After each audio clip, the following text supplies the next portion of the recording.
This is a nice general advice for how Christians should live. Paul probably didn't know these guys as well. And so he's just telling them the good general stuff that every Christian follower should exhibit. Deep roots, strong faith, and being overflowing with thankfulness. Yeah, I have to start this series just by pointing out like the benefits of gratitude. The benefits of a gratitude-filled life. People who practice gratitude are happier. They have reduced stress. They have better relationships. And it's not like a chicken or the egg thing. I think sometimes you think, oh, well, they're just grateful because they have this great life. They're just grateful because they're healthy and everything has gone their way. But that's not the case. They're grateful, so they have these benefits. They're grateful, so they lead better lives. Gratitude helps you lead a better life.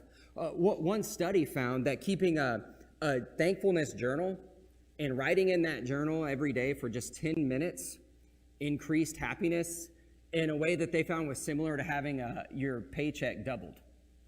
So it really is. There really is something to be said about this. Other studies have found gratitude and the outlook on life, it brings you more energy. It gives you better sleep. It gives you better health. So it's interesting to me that looking at this scripture, in theory, Christians should have these benefits. In a lot of ways we do. But Christians should be grateful people. People of gratitude. People overflowing with thankfulness. We should be. We know what God has done for us. We know we are loved and accepted by God and by our faith community.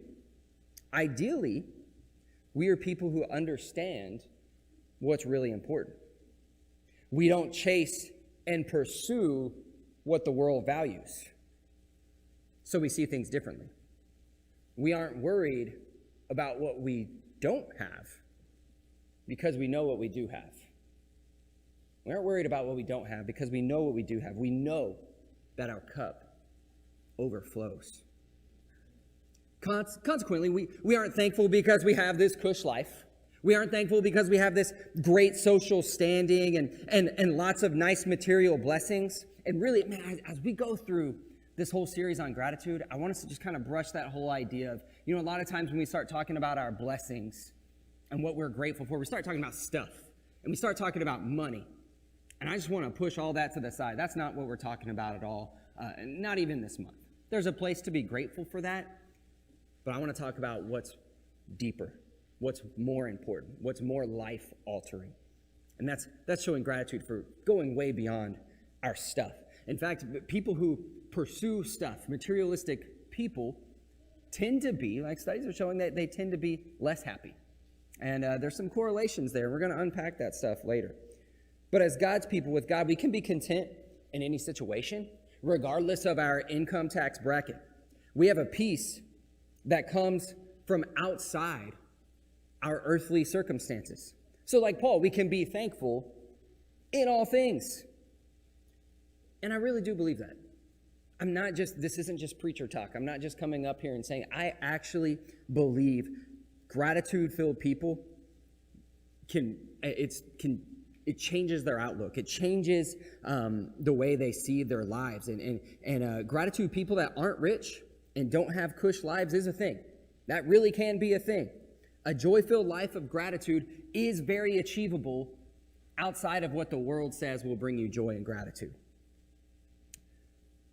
So we've got this slide up here, thankfulness or gratitude. I think it's interesting.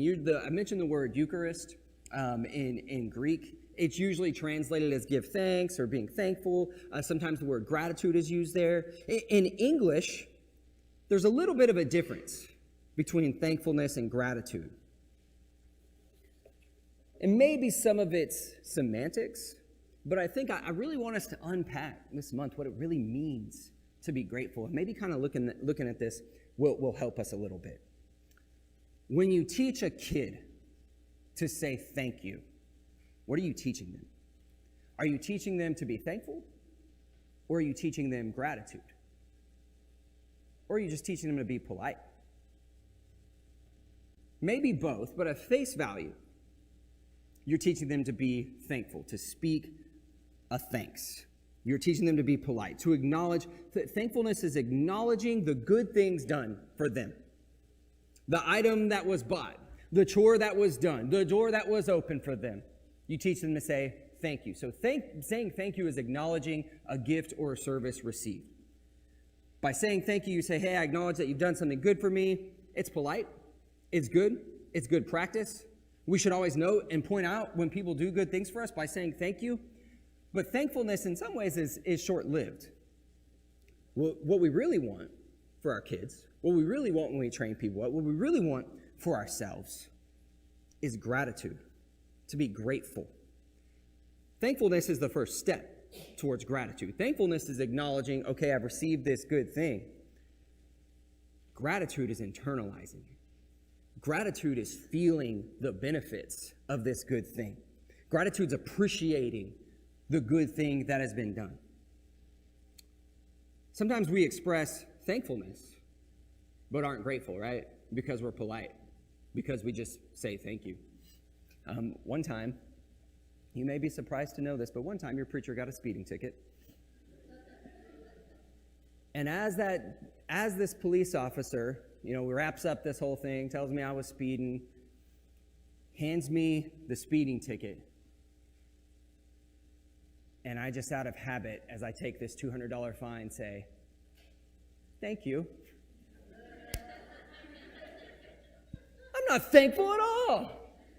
In fact, I'm kind of mad. How dare you? I was only going a few miles per hour over. I'm a good law-abiding citizen. I'm not grateful. I didn't say that to him, but he knew what was up. But sometimes we do that, right? We say thank you and we don't mean it. And we're taught to say thank you sometimes when we don't mean it, right? And so there is something to be said about gratitude. Gratitude is when it's internalized. And so when we teach our kids, when we teach people to say thank you, we want them to be polite. We want them to acknowledge the good gift. But what we really want is we want them to actually know and understand and feel good about the thing that they have received. We want them to know they are blessed. We want them to be changed by this good thing. We want them to appreciate that. So whenever, with kids, whenever you go on a trip or spend quality time with them or sit and help them with homework or bring the thing to school that they forgot, you want them to really deep down appreciate it. Not just say thank you, but really have this gratitude about what has been done, to think, wow, this person did that for me. That was cool of them. I know they love me. I want them to be able to experience that and enjoy the feeling. Gratitude's a great feeling, isn't it? It's a good feeling. But gratitude is something, it comes with time as you experience and you reflect on the benefits. At first, it's just like, oh, thank you. But then as you kind of ruminate on it, or as you live life and start experiencing this thing that was given, it kind of sinks in a little bit more. So gratitude grows as you experience and appreciate and feel benefits. And so to really feel gratitude, it means slowing down, which is hard in our fast-paced culture, right? I mean, we just go, go, go, go, go. And it's hard to stop and just think about, what's been done for me here? Who has sacrificed for me? I need to stop and appreciate this thing. One thing that happened a couple of weeks ago, well, I'll just say this. You guys know my son he's been on this scooter for a long time, and I'm just so grateful for the congregation of how y'all surrounded us, how you loved us, how you sent him cards, got him gift baskets, so many good things. The other day at a Love Grub, one of my friends here at church came up to me and asked me for my address, which is actually kind of a normal thing for me, and I don't even ask questions. And here's my address. Do you want my social? I don't really care. So gets my address. Didn't really know what was going on there, but at the meal that night, we were talking about something that my son needed. And I was like, I'll get around to doing that eventually. Well, she went on Amazon and bought that thing right then and there and sent it to my house. And that was really sweet. That was really nice. And I kind of left it at that. And then later I stopped to think about it, as this gift was received. And I was thinking, it's probably a nicer one than I would have bought because I'm cheap. She didn't cut any corners. Why'd she do that? That was actually really thoughtful. I love this impulsive decision to just, I'm going to bless them. And then I started thinking, man, she really loves my son. She's really invested in my kids. Come to think of it, this same person, she came and watched my daughter's cross-country meet. This is a good friend. She really cares about me. She really cares about my kids. And then I feel like, man, I'm so grateful that I have friends like this. I'm so grateful that I have good people who are investing in my kids. And then I'm thinking, oh man, you know what? The Hilligoss has brought him this like gift basket. I have so many good people in my life. I have so many good friends in my life. I'm just a blessed person. I'm so glad I have this friend. I'm so glad I have these people. And there's a part of me where I'm kind of like, okay, look, she just like clicked the button on Amazon. No big deal, right? You don't got to get all weird about it. But then I stop and I think, wait, that's what it means to be overflowing with gratitude. To stop and sit and think. Think about the process that went into that. This person really cares. And that gratitude leads to more gratitude. It's really a beautiful thing, but you have to stop for a moment and think about it. And honestly, there's a lot of bad things that have happened since that moment that I could psychoanalyze and dwell on and ruminate on, right? And I often do. You ever like laid in bed at night thinking about what you should have said to that jerk who cut you down? You ever thought about the ins and outs of how and why this person hurt you and how thoughtless and selfish it was of them? Or just kind of analyzed and stewed over it? That's the glass is half empty approach, and I'm prone to that. But here, I want to encourage you, try to do the opposite. Next time you catch yourself ruminating on this bad thing, this bad experience, stop and go spend some time dwelling on the goodness in life, the good things people have done for you. And you'll find there's a lot to really feel good about. Everybody, I don't care who you are, I don't care how difficult your life might be. We all have some things that we can be really grateful for. And so don't let negative experiences, don't let toxic people rent space in your head. Don't let those experiences that were negative continue to victimize you. And the scriptures say, whatever is true and good and pure and lovely and admirable, think on those things. Let those things have space in your head. Dwell on those things. And when you do, when you ruminate and focus on the good things in your life, I think you'll experience wonder.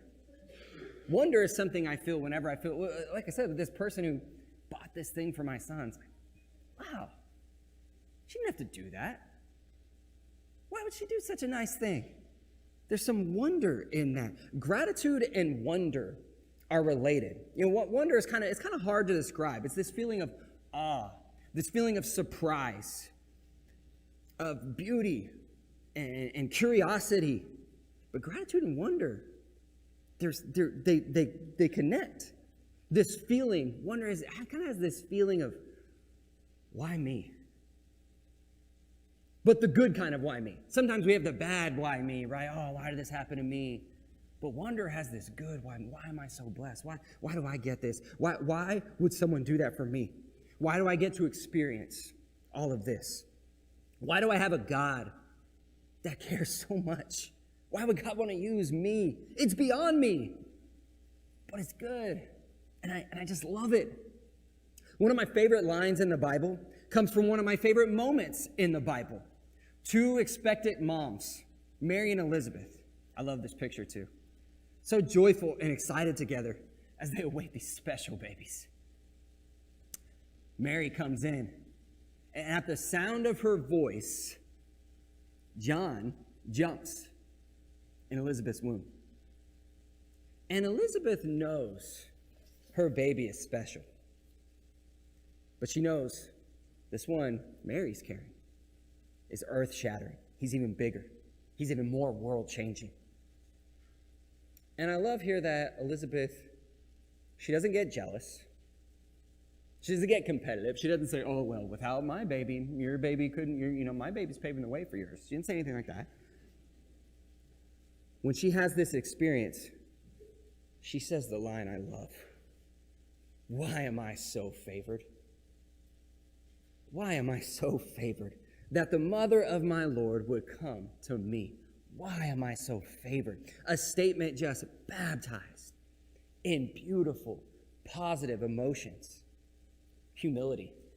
Humility of like, man, I get to be part of this? Why me? What's so special about me that I would get to experience this? Of gratitude.